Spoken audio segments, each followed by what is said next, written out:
A new adventure from the adult gay version of Guardians of the Galaxy is out from Glass Comics. I'm in love with a hero.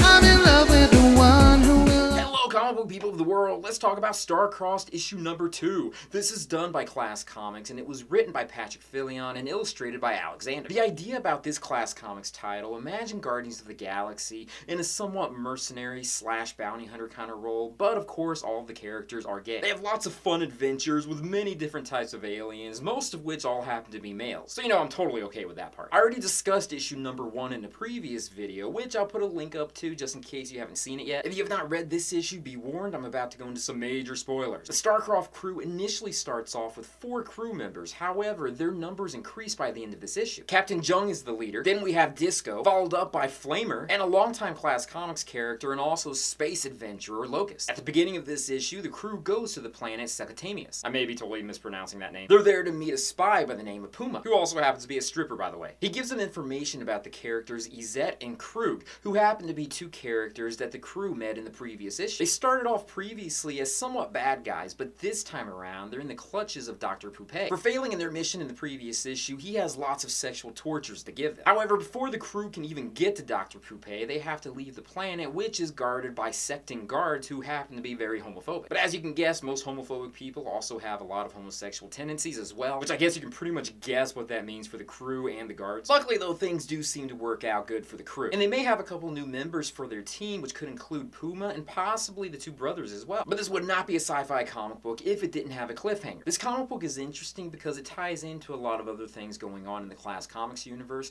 including the whole idea that Locust is missing his ex-boyfriend who happens to be Camilla Cat, which I think that's pretty awesome that Patrick Fillion is doing that. The artwork is incredible. It is super hot and sexy. Alexander is such a badass artist. What I really like about this though is at the beginning of this issue, being that it's a PDF file, you can see everything with all of the word bubbles there, but if you just want to see the art and appreciate that, at the end of this is the entire comic book printed again, but without any of the word bubbles there. There's also a lot of pinup art with the different characters, some of which have been drawn by different artists. That's an added bonus in my opinion too, because sometimes you just want to appreciate different artist styles. I personally think this is really good, and it's a different take on the whole space adventure genre. This is only issue number 2, so hopefully we're going to be getting a lot more from this storyline. If you're interested in downloading the PDF version of this, you want to go to classcomics.com and you can download it from there. That's it for this edition of my comic book reviews. Thank you guys for watching me in this video. Check out my Patreon site when you get a chance. Check out my social media sites, my websites, and everything else out there. Peace, love, and I'll stay, and I'll see you guys later. He's a prominent figure